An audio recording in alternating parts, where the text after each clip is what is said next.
Now we're going to look at variables and how we create them and how we can work with them in Java, and indeed what a variable is. So for each new lecture here, I'm going to create a new Hello World template. So just by tapping try there and then get rid of my previous one, and I'm going to save it straight away so that it's clear what we're working on. I'll call this variables.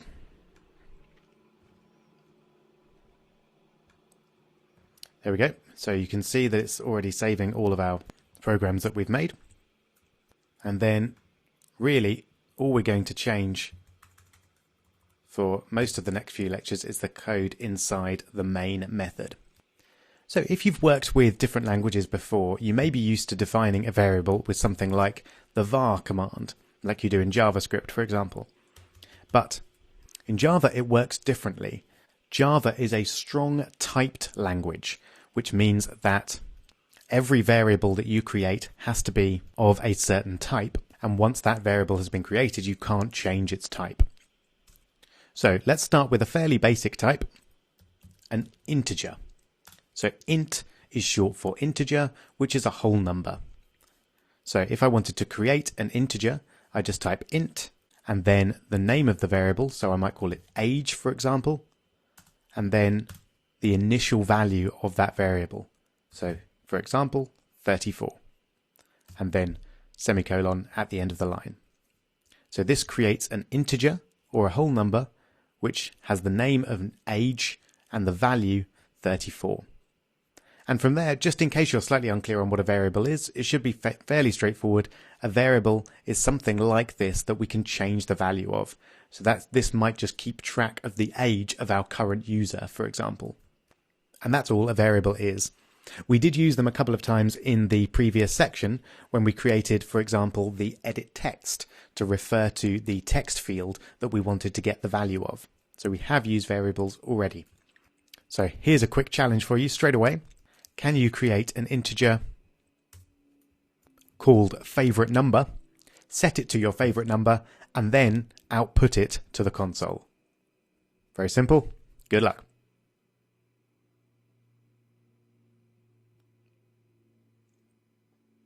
All right, I hope you managed that. You should have just used int to create your integer and then favorite number.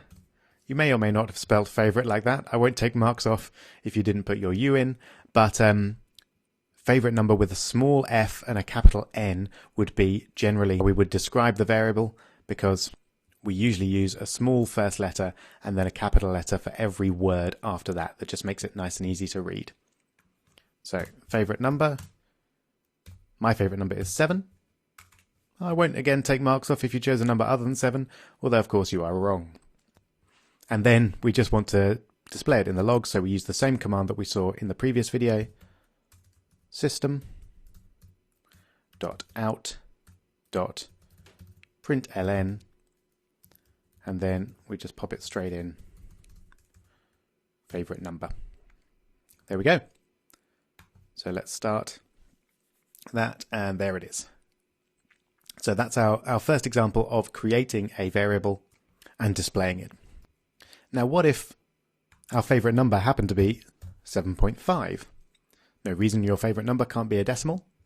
Let's try running that and see what happens. Aha, we've got an error. Possible loss of precision. So what's going on there? Well, it's fairly straightforward, I think. We've created our favorite number as an integer, which means a whole number, and then we've set it to 7.5, which is not a whole number. So we need to change the variable type to one that can accept a non-whole number. And the one that I normally use is a double, so named because it takes up double the memory of a standard floating point number, and a floating point number is just a decimal. So a number that can be either a whole number or a decimal. So when you want to use decimals, I'd recommend using double like that. And then let's just take a look. Now that displays 7.5, no problem at all. So those are the two numeric variable types that you'll probably want to use, either int if you want something to be an integer, so number of users, for example, age, that kind of thing, and double if you think that your number might end up being a decimal, so something like a price or temperature. Before we go on to look at other variable types, I just want to quickly turn your attention to a great website, learnjavaonline.org. You'll probably end up here if you do some Googling and you want to find out a bit more information about something. But this particular page shows us what are known as the primitives in Java. So they are a set of, you could say, basic variable types from which other variable types are built. So you can see the ones that we've looked at already are int and double.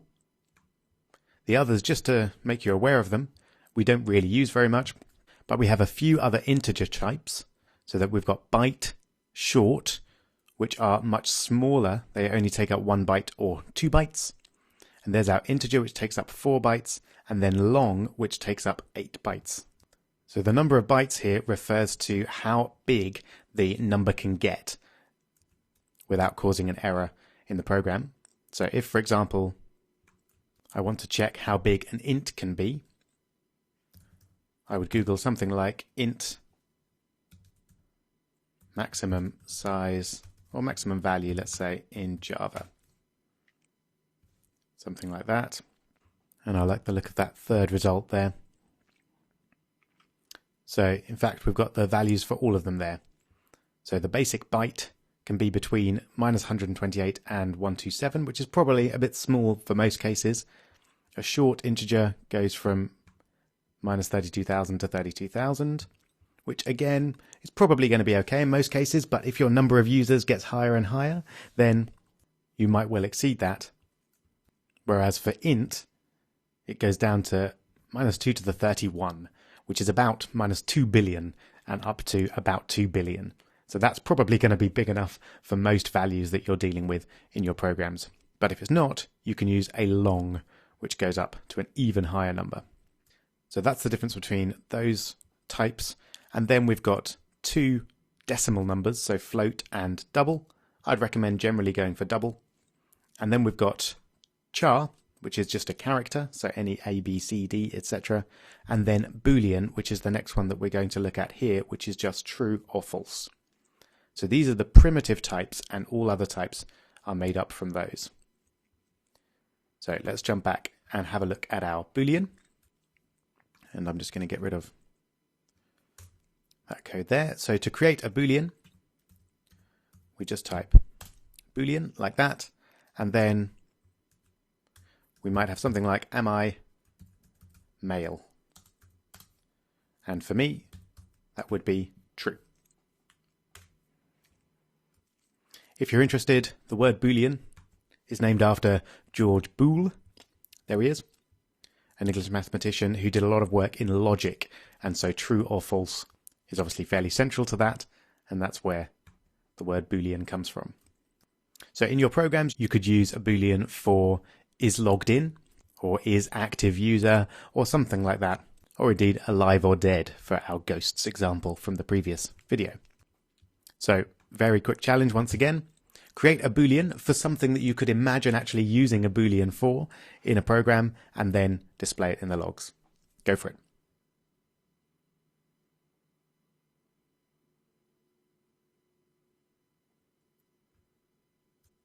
All right, nice and easy. So just type boolean, and then I'm going to call it user likes pizza, and we'll set that to be true. It is true for this particular user, and then we'll just pop it in the console. So system, and then output methods, and print line user likes pizza. Semicolon. And start, and we should get true. There we go. So that's how we use booleans. So far we've got booleans and numbers. The final variable type that we're going to look at is strings, which we've already seen before up here. So a string is just a combination of characters, really. It's a very common variable type, but it's not a primitive because it's made up of chars, characters. So because it's not a primitive, instead of using a lowercase definition, so before we used, notice, lowercase b, and we've used lowercases for all our definitions so far, we use a capital letter because it's not a primitive. It's actually a class, and classes are generally defined with capital letters at the start, so just like hello world there. So string, my name, for example, is Rob. Of course, I think we've seen before that we don't type it like that.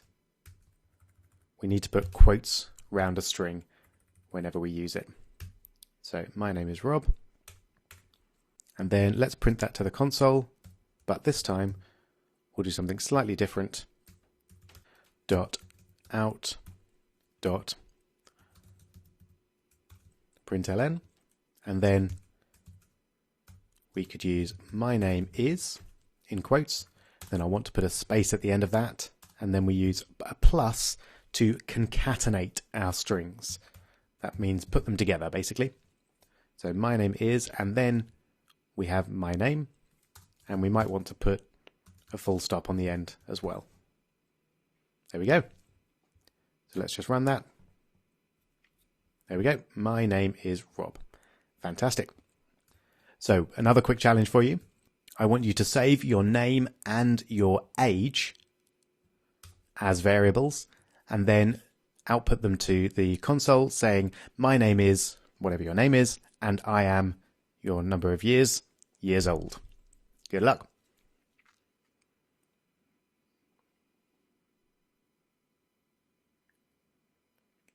All right, hope you managed that. So let's create a string. Again, we'll just call it my name, Rob, same as before. And then we'll create an integer called age, which is 34. And then we'll just output that to the console. So system.out.println. My name is, my name. And I am, remember to put all those spaces in, age, years old. Close the brackets, semicolon. All right, let's take a look. Just ran that. Fantastic. My name is Rob and I am 34 years old. Something that some of you may have picked up on is that this age is not a string. It's an integer, and yet the system has allowed us to bring it into this string without any problems. That works because it's a primitive. So primitive variables can be put into strings like this without having to convert them to strings, whereas other variable types generally will need a conversion to a string before you can display it or bring it into a string like we have done there. Okay, so now we're familiar with the main variable types that we're going to be using, so integers, doubles, strings, and booleans. Let's just see a few things that we can do with them rather than just set their value and display them in the console. So let's work with numbers first of all. Let's get rid of this and create a double. And I'm just going to call it A for the moment. And we'll set it to 6.7. And then we'll have another double, B, which will be 3.2. So I can do all sorts of manipulation with these numbers really straightforwardly. So let's put it straight in the console, so system.out.println, and then let's say we want to multiply those two together. We use the asterisk, so that's shift 8 for me. So A star B means A times B, and that will give us whatever 6.7 times 3.2 is. There we go. We can add them together, of course. Similarly, so 9.9, and we could subtract, I don't know, 7.3 from that as well. That will work that out for us. Now here we get an interesting result. It's not quite 2.6, it's 2.6, loads of zeros, and then a 5. Now this is because a double is not a completely accurate variable type. I'm not going to go into precisely why, but essentially this is a binary, so a set of zeros and ones, which is an approximation of the decimal number. Now the reason that is essentially because it's much faster for the computers to work with. So if you round it to 1 or 2 decimal places to display to the user, then it's always going to be accurate enough for you. But you should be aware that if you're working with doubles and then you display them to the user at some point, or you use them in some way, you should bear in mind that you should round them to the number of decimal places that you need. So that's working with numbers. There are, of course, a bunch of things you can do with strings as well. I'm just going to show you one for now, but we'll see a lot more throughout the course. And the one I'm going to show you is how to get the length of a string, so the number of characters in a string. So let's create a string, which I'll just call my string, with a bunch of random characters in it. There we go. So if I wanted to get the length of that string, then I would put it in the console, so print line. I would use my string dot length, and then I would use a pair of parentheses. That's because length here is a method, and whenever we call a method, we will instruct it to do something. We have a pair of parentheses which sometimes will contain a variable that we want to pass to that particular method, but in this case we don't want to do that. We just want my string dot length, and that will tell us the length of my string. Let's just check. There we go. So 16 characters in my string. All right, so that's how you create and manipulate variables in Java. Of course, we need a final challenge to put all of that together. So fairly straightforwardly, I want you to create 2 strings, which will be equal to your first name and your last name. And then I want you to create an integer which sums the number of characters in your first name and your second name. And then a line that displays in the console the number of characters in my full name is, and then that final value. Should be fairly straightforward with any luck. Go for it.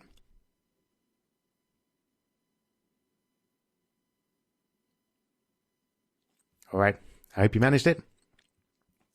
So in my case, I just want to have string, and I'll call it first name is equal to Rob, and then we'll have another string, second name is equal to Percival, and then we'll create an integer, which I'll call length, and that's going to be equal to first name dot length plus second name dot length, because we want to add those 2 together. And then finally, we want to output the result. So system.out.println the number of characters in my full name is, and then we'll concatenate that with the variable length. There we go. That should do it. Let's take a look. Fantastic. Characters in my full name is 11. Brilliant. I hope you managed that. In the next video, we'll go on to another important variable type, which is the type of array. See you there.